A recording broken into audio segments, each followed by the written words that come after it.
Para essa aula, nós vamos estar falando da ligação com o exterior, que seria o transporte de azimuth e também de cotas, né, para o subsolo. Nessa aula em específica vai ser o transporte de azimuth apenas, o subsolo fica para uma próxima aula. Então, quando eu falo em transporte de azimuth, nós temos que ter em mente, né, isso levado para o subsolo, nós temos que ter em mente que a topografia subterrânea, ou no subsolo, ela vai ter as mesmas características que um levantamento executado na superfície terrestre. A diferença é que nós vamos estar com os pontos ou no teto ou na parede, lembrando das aulas passadas que nós falamos sobre isso. Então, basicamente, esse levantamento a ser executado no subsolo, ele vai ter que ter um sistema de referência na superfície, tá? Então, eu gero um ponto de apoio, vamos pensar assim, né? Na superfície, contendo um sistema de referência, e vou transportar isso para o subsolo, ok? Para que eu tenha lá as minhas coordenadas dos pontos, a minha cota dos pontos, tudo isso referenciada no exterior, né? Na superfície terrestre, tá? Através de um azimuth que vai me dar a direção desse alinhamento que eu estou fazendo no subsolo, certo? Então, nada mais que o transporte de azimuth para a superfície, da superfície para o subsolo. Para isso a gente tem algumas técnicas, né?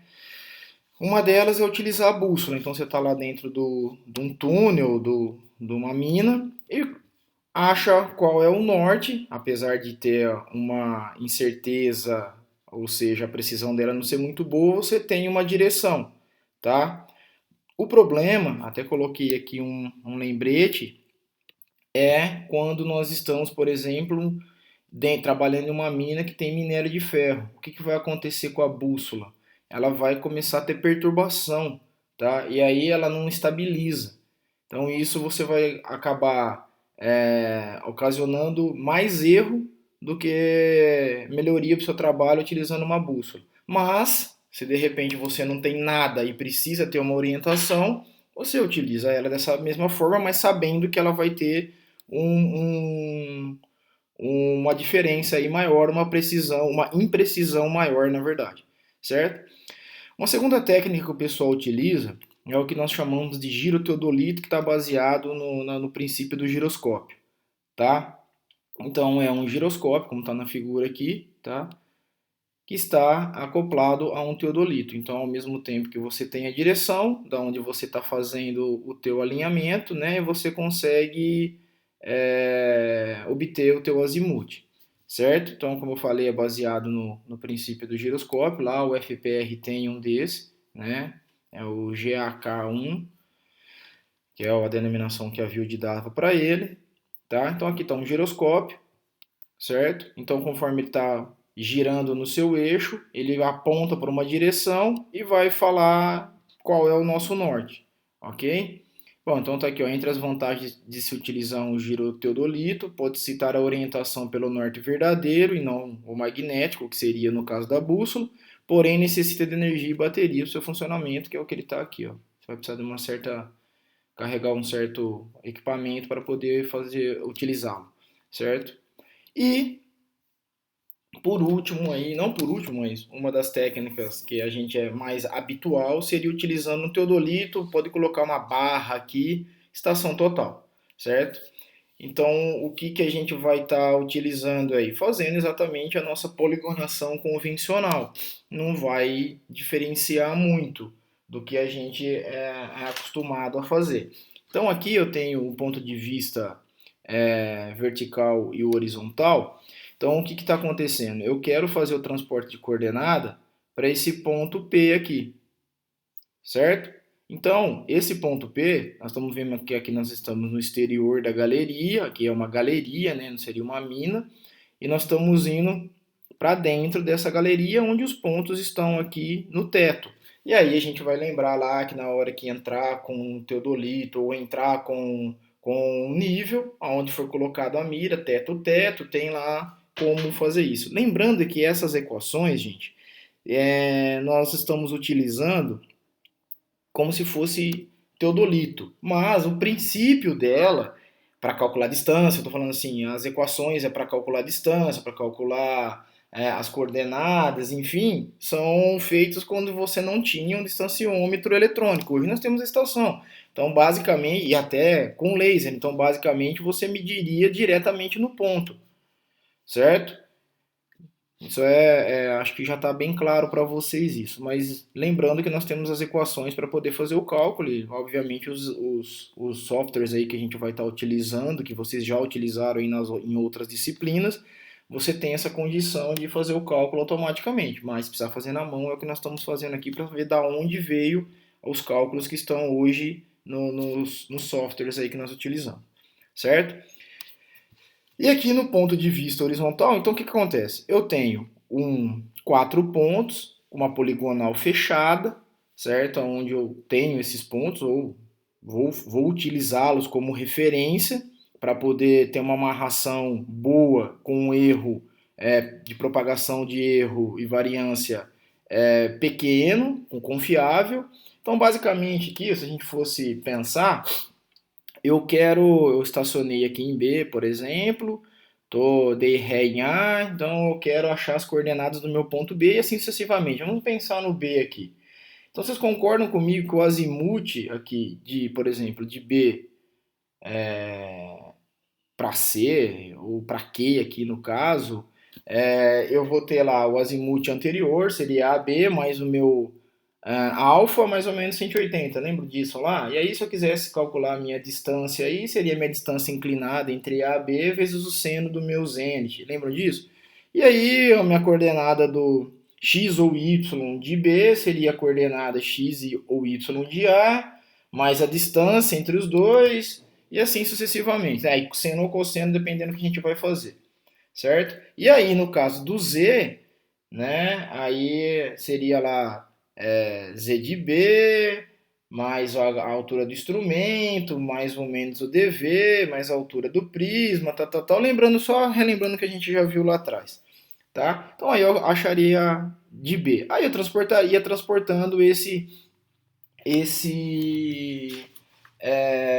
azimuth e as coordenadas para o ponto Q, por exemplo, depois para o ponto P e determinaria aqui qual é o azimuth e continuaria dando esse alinhamento para continuar, certo?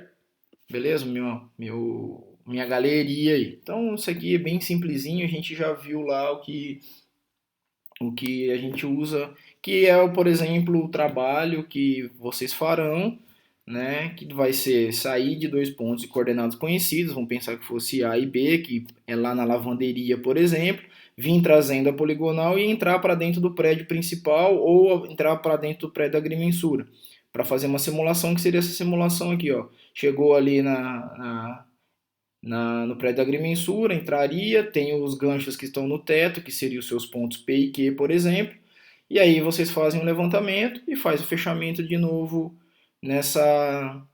nesse ponto A e B lá que seria na lavanderia. Ou se não for fazer o fechamento, faz a propagação de variância para ter certeza do valor que você chegou aqui, se ele é bom ou não, e faz a análise, certo? Então, só para relembrar aí que alguns trabalhos que nós vamos fazer, certo?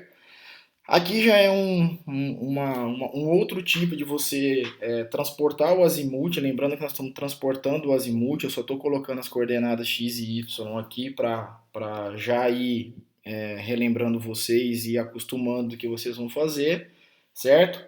Então, eu vou ter aqui o que a gente chama de baixada de dois prumos por um poço. Então, basicamente, eu tenho um poço, então tá aqui, ó. Eu tenho a mesma configuração, tenho os pontos de apoio, as minhas RNs, os meus pontos lá igual os EPs lá que são que tem lá na lavanderia e no cruzeiro, como exemplo, só para relembrar que seriam esses pontos A, B, C e D. E aí o que eu vou fazer? Através de como o nome diz aqui, ó, baixada de dois prumos. Eu vou baixar, é um cabo de aço, lá embaixo eu tenho os meus prumos dentro de uma lata, com óleo para que não fique balançando, certo? E através das leituras que eu vou fazer nele, eu vou também de novo conseguir transportar o azimuth para P, no caso aqui para Q e para L. Desculpem. certo? Então aqui já tenho o desenho. Então eu tenho lá na parte exterior A, B, C e D, certo? Fiz as medições em cima de P1 e P2 e lá embaixo eu coloquei em Q e fiz as medidas e parti com a minha poligonal lá embaixo, certo? Então tá aqui, ó, transporte de azimuth mediante baixada de dois prumos, certo? Como eu falei para vocês, dentro de um recipiente fica o prumo. Normalmente isso aqui é colocado com óleo, porque o óleo é bem denso e ele, se bater vento alguma coisa, a movimentação dele é muito pequena, certo? Belezinha? Então eu vou mostrar, antes de mostrar o cálculo aqui, ó. Existe uma tese do Jefferson Rocco, se vocês quiserem pode baixar, ele é free no site da USP. Eu passo para vocês também isso daqui, não tem problema. Então, ó, que ele fez? Ele tem o ponto P1 e P2, que seriam os nossos pontos lá. Vamos lá. Seriam nossos pontos aqui. A, B, por exemplo, ou AD, ou enfim, dois pontos desse daqui, certo? Ele faz as medições para o ponto P1 e P2. Então vamos aqui. Seria para P1 e P2. No caso ali ele tem um P3, certo? Não é errado isso, obviamente, tá? Tem um P3, beleza? E esse P3 é fixo na entrada da galeria, no túnel, que eles chamam de poço de visita, que é o esquema de um poço, né, externo, poço de visita externo, usando como emboque, que eles chamam, né, da poligonal P1 principal e P2 como auxiliar lá no poço. Então isso aqui está dentro do poço, a gente vai ver uma foto agora, e as posições dos fios, F1 e F2, que ele chamou aqui, materializado até o subterrâneo, certo? Aí aqui ele fala qual que é o procedimento do túnel. Eu tá aqui em cima, perdão, achei que estava na parte de baixo. Ó, esse ponto aqui é o P2 que ele chamou. Aí ele tá fazendo, tá vendo aqui, ó, o cabo de aço desce até lá embaixo, ó. Aí ele coloca aqui, como não dá para ver, ele fez uma linha, vai até lá embaixo, que é aqui, ó. Essa fita refletiva aqui, lembra que eu falei que chamaram de bigode, alguma coisa? E aqui está o prumo, um prumo de mais ou menos 30 quilos para deixar bem retinho esse cabo de aço dentro de um recipiente onde tem óleo aqui dentro. E aqui está o nosso querido bigode também, onde ele vai fazer a leitura. Então esse é o esquema. E aqui é o esquema que ele está mostrando dos 3 pontos com as 2 baixadas. Ele pode parar o equipamento aqui e fazer leituras aqui também para confirmar as leituras que ele fez lá embaixo. Então é projeção, lembram disso? Beleza? Tá? Bom, aí está na superfície. Aí que estão os procedimentos. Vocês vão ver isso aqui depois, com calma, os procedimentos. Vai ser um trabalho que eu vou passar para vocês verem, tá vendo aqui, ó, eles farem, lembra que a gente fez lá PD, PI e tal, em topo 3? 5 séries de medidas conjugadas. Então, 5 séries, se você coloca lá que é PD, PI, então aqui você está fazendo 10 medições, tá? Beleza? Para não ter erro. E aí lá no subterrâneo, tá? Ele vai ter esse ponto P2 lá embaixo, então ele vai fazer esse triângulo aqui, ó, que a gente vai ver ali o que depois no nosso desenho, tá? Então, aí aqui o que acontece lá no fundo, beleza? Então tá aqui, ó, ele parou no ponto, faz as medidas no P1 e no P2, no caso aqui um dos pontos, ó, então vamos lá, essa figura A aqui, ele fala estacionada na posição para as medidas, então ele vai fazer as medidas. No fio de aço imerso em óleo e no palanque que tem o prisma. Essas parece tá tudo estragado aqui, é o pessoal protegendo para os caminhões, ninguém bater nesse braço, entendeu? E arrancar fora isso aqui. Então é como se fosse uma proteção. Obviamente que os caras usam sucata lá, as coisas que tem em disposição. Beleza? E aqui ele está fazendo uma leitura em um ponto com auxílio de iluminação. É isso que normalmente você faz. Um cara segura na iluminação, o outro vai e faz a leitura, senão não tem como ver. Certo? Depois a parte de locação aqui a gente vai tá vendo um pouco mais para frente, mas vamos ver essa parte aqui, ó, tá? No nosso, deixa eu ver se eu tenho uma figura aqui, eu não vou ter uma figura, mas lembra daquelas figuras que eu passei para vocês lá sobre o metrô, onde a gente fez com GPS para tentar exatamente não ter que fazer as poligonais, tá? Depois eu me lembrem de mostrar a vocês aí. Então vamos voltar aqui, tá? Bom, aí como que vai funcionar essa parte? Então eu tenho aqui, ó, do ponto P1 e P2 para minha esquerda, eu tenho tudo que é a parte exterior, é a parte onde nós estamos enxergando aqui, superfície, tá? E do P1, P2 para minha direita, ou para nossa direita, eu vou ter o que está no interior. Imagine que isso aqui está lá no interior. Então, ó, esse é o triângulo lá, ó, ponto P2 que o Jefferson colocou lá, ó, P2, F1, F2. É o nosso DP1, P2. Então eu tenho essa distância, tenho essa distância e tenho essa distância, conforme ele colocou aqui, ó, as três distâncias aqui, ó. Tá? Tudo bem? Belezinha? Aqui são outros auxiliares, ó. FA1 é um auxiliar 1, FA2 é um auxiliar 2. Para o trabalho dele, tá, pessoal? Isso aqui é o trabalho dele, certo? Ele fez um teste dessa parte de controle, tá? Que a gente vai ver também essa parte de controle aí. Bom, então vamos lá. Lembrando, se eu tiver como estação total, essa distância aqui sai direto, certo? Então, ó, eu vim lá do ponto A, tem um azimuth, aí eu vou transportar para o ponto D, então vai ser o azimuth de AD mais o azimuth, né? Aí no caso, se tiver no ponto B mais o azimuth de D para P1, por exemplo, tá? Ou de D para P2, mais o ângulo aí, mesma coisa, a gente não muda nada. Mas vamos lá, como que eu calcularia? Então, ó, eu tenho um alfa 1 aqui, eu tenho um beta 1 e tenho um gama 1, certo? Não sei se vocês lembram, a soma disso aqui tem que dar 180. Obviamente que a gente sabe que não dá, então eu vou ter um errinho a mais, então eu vou ter que compensar. Essa é a primeira coisa que a gente tem que ver lá.